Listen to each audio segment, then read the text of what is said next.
Oh,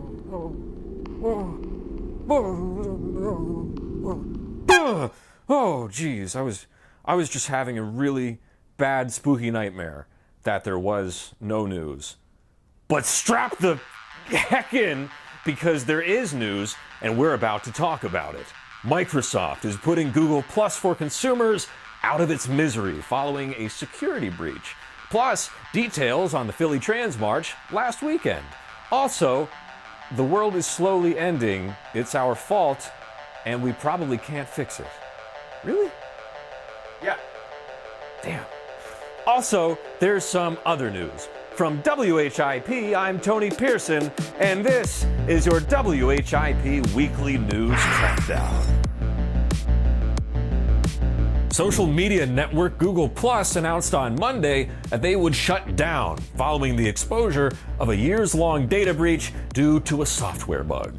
The bug allowed third-party app developers access to the personal data of hundreds of thousands of Google Plus users. According to the Wall Street Journal, the first to report on the breach, Google did not know about the bug until this past March. The bug allowed outside parties to access details such as name, email address, birthday, and work history.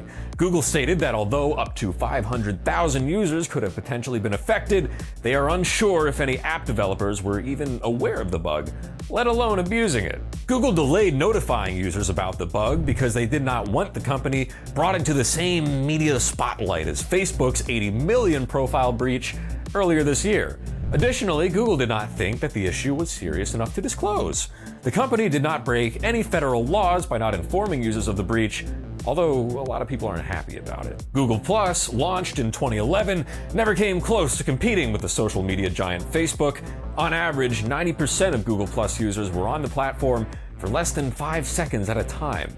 Instead of trying to rescue the social media network, Google has simply decided to shut it down for consumers.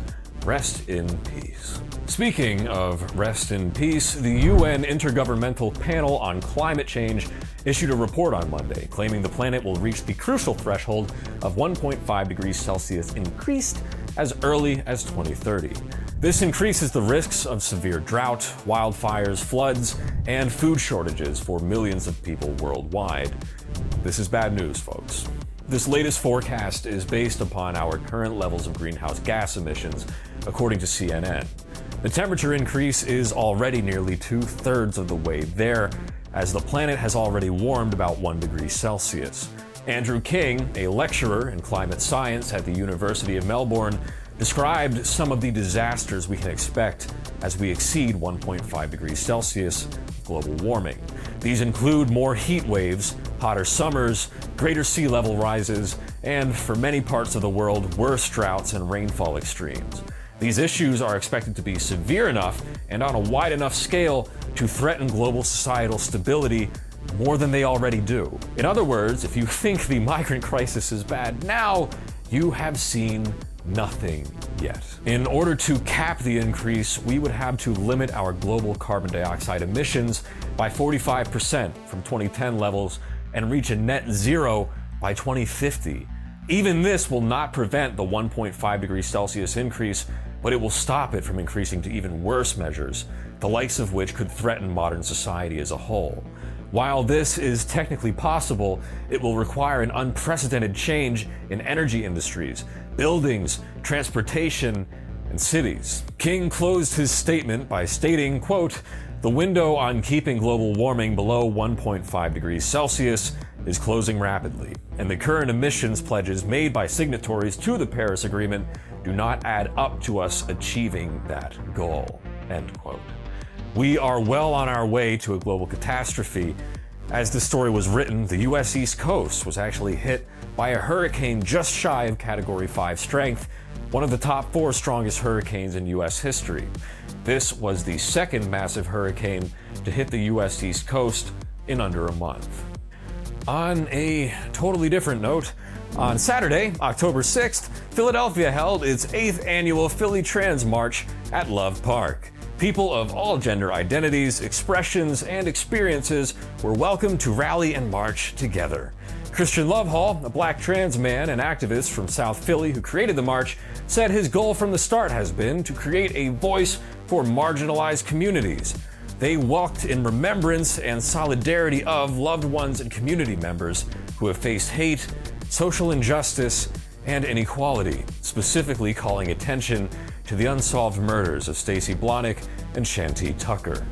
Other issues on the agenda were the lack of resources for trans, non-binary, and gender non-conforming youth, as well as elders. To celebrate Mural Arts Month, Mural Arts Philadelphia has partnered with Lyft, a ride-sharing company, to provide mobile murals. On Thursday, October 11th, 4 flatbed trucks depicting 8 murals will be driving throughout the city.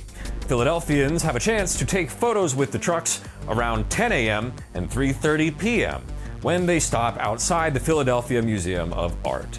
Lyft is encouraging its passengers to visit Philly's art scene by providing the code ARTPHL for a 25% discount on rides to select locations, including the Art Museum. The code is valid Monday through Friday from 5 p.m. to midnight. Throughout the month, there will also be 4 Lyft vehicles depicting Ben Volta's Bloom and Yuri Jones and David McShane's Water Gives Life. A 25% discount comes along with the ride if you are picked up by one of these cars. And that's all we have time for today. Tune in at this time next week for more of the news you care about. From WHIP, I'm Tony Pearson, and this has been your WHIP Weekly News Crackdown.